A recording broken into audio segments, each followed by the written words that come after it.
Olá, boa tarde, tudo bem? Hoje é quarta-feira e nós estamos quase encerrando o nosso conteúdo de matemática. Nós vamos pular as páginas 67 e 68 hoje. Vamos começar na página 69.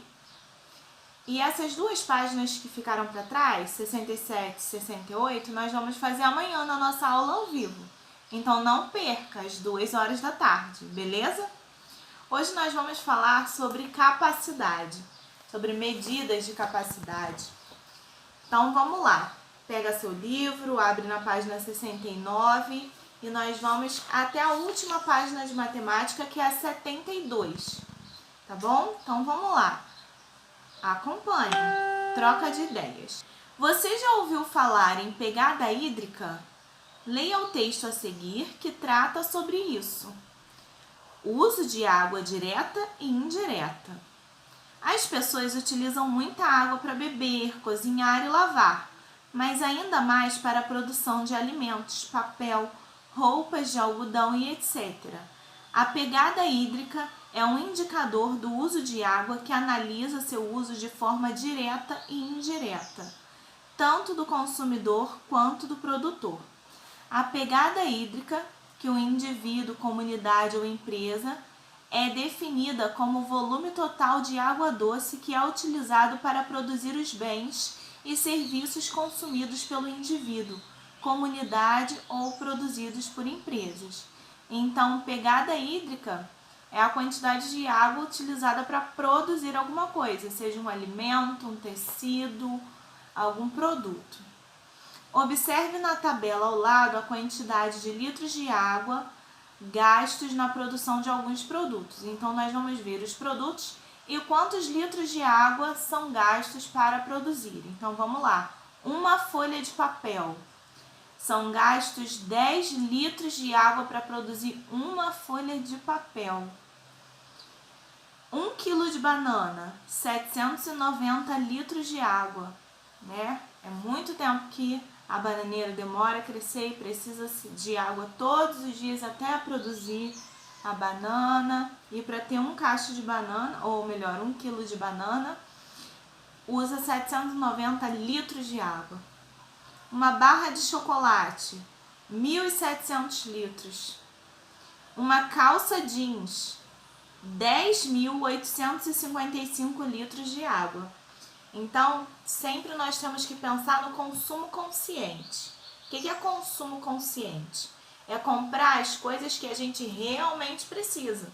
Porque a gente muitas vezes não tem nem noção de quanto se usa da natureza para produzir determinado produto. Por exemplo, uma folha de papel, além da árvore, ainda gasta 10 litros de água para uma folhinha só. Imagina para a quantidade de folhas que a gente usa sempre, né? Tem gente que usa a folha à toa, errou uma linha que desenhou, joga fora, pega outra folha. Não, apaga, vamos aproveitar a folha, né? Ter o uso consciente das coisas, né? Uma calça jeans, por exemplo, gasta muita água para ser produzida. 10.855 litros de água. Então, assim, tá apertado em você? Dá para alguém, né? Doa, né? Aquela calça, não joga fora, porque foi gasto muita água, né? Para produzir aquela calça. E diversos produtos são assim. Observe que para produzir uma única folha de papel são gastos 10 litros de água. Também podemos representar esse gasto em mililitros, 10.000 mililitros. Mililitros também são chamados de ml. Capacidade é a quantidade de líquido ou sólido que cabe em um recipiente. Normalmente, quando a gente fala em litro e ml, nós falamos de produtos líquidos. Então, vamos lá. Litro é representado pelo L, pode ser maiúsculo ou minúsculo. É a unidade padrão de medida de capacidade, o litro. E além do litro, usamos o mililitro, que é o ml. Põe o M minúsculo e o L minúsculo, ou o M minúsculo e o L maiúsculo, tanto faz a representação. Para medir pequenas capacidades. Normalmente a gente vê as mLs naqueles copinhos de remédio. Aí ali a gente vê 10 ml, a capacidade máxima, ou 15 ml, para a gente ter noção da quantidade em ml. Porque em litros é mais fácil, a gente compra garrafinha de meio litro de água, ou de 2 litros de um refrigerante, ou de 1 litro de suco. Então nós temos mais noção. A ml, como é menor, né, uma quantidade menor, então a gente tem mais noção da quantidade naquele copinho mesmo do remédio, beleza? Quando é um remédio líquido, né, que vem com aquele copinho. Então, 1 litro é igual a 1000 ml. Então, 1 litro são 1000 mililitros, beleza? Fixou isso aí na sua mente? Vamos para as atividades. As atividades de hoje são bem fáceis. Eu vou explicando, vocês já vão fazendo, tá? Pausa o vídeo quando precisar para não se enrolar e vou explicando, vocês vão fazendo aí. Número 1. Quantos mililitros há em 1 litro? Acabamos de falar quantos mililitros há em 1 litro. Em 0,5 litros.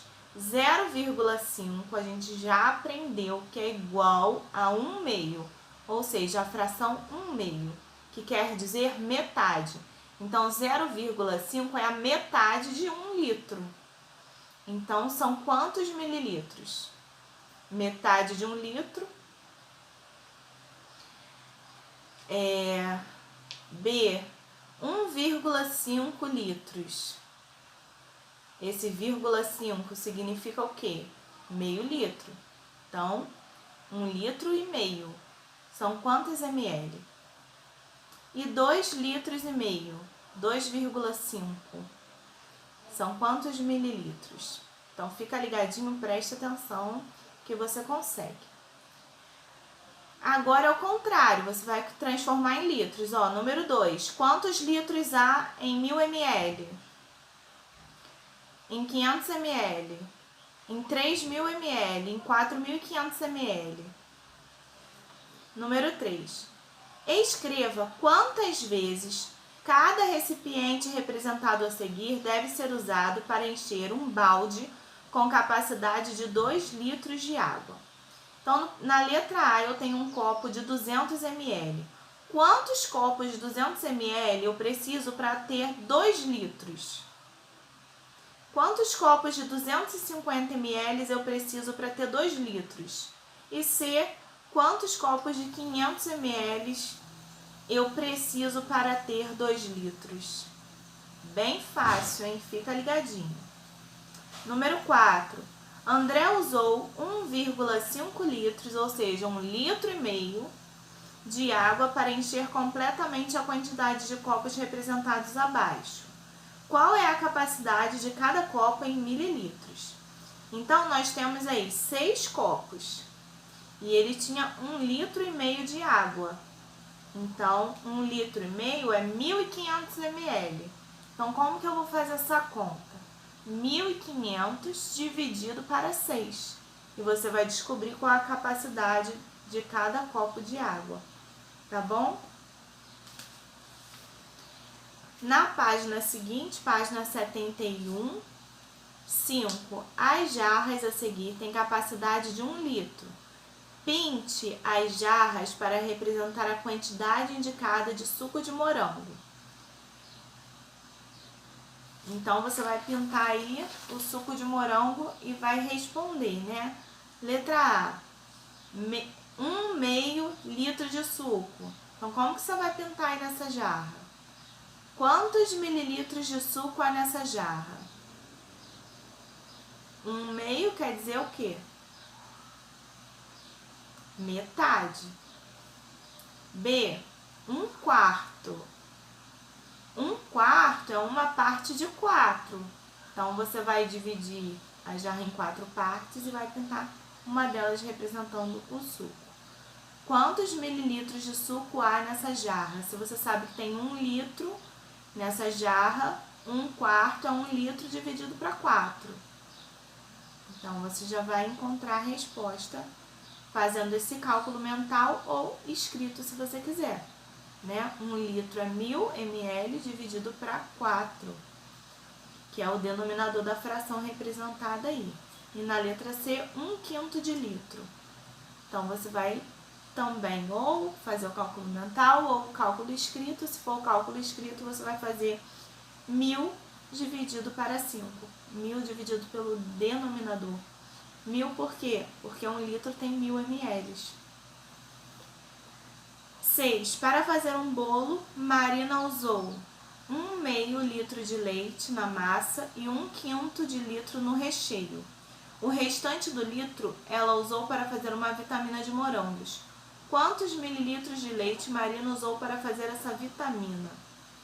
Então, você vai pensar nessa questão. Você sabe que 1 litro são 1000 ml. Então, para você descobrir quanto ela usou na massa, 1/2, ou seja, metade de 1 litro é quanto?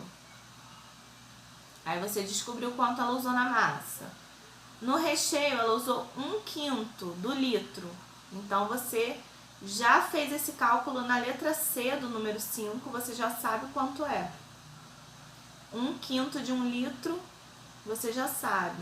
E agora você precisa saber quanto de leite sobrou para ela fazer a vitamina. Então, você vai somar esses dois cálculos que você fez e descobrir quanto de leite sobrou para fazer a vitamina, quantos ml, tá bom? E coloca a resposta. Na última página, você vai ler com atenção, tá? Relembrar algumas coisas. Agora eu sei, então é com você, você vai ler com atenção, vai entender, tá? E qualquer dúvida que tiver em relação a esse conteúdo ou a outro conteúdo, você pode me falar, tá bom? Não deixa para falar na última hora. Então, fez a aula, não tá entendendo direito? Vamos de novo, a tia te explica, tá bom? As páginas 67 e 68 não é para fazer hoje. Nós vamos fazer amanhã na nossa aula ao vivo, então não perca, tá? Semana que vem não vai ter aula ao vivo, essa vai ser a última aula ao vivo e eu gostaria que todos estivessem presentes, tá bom? Se for possível, tá bom? Um beijo, fiquem com Deus. Tchau, tchau.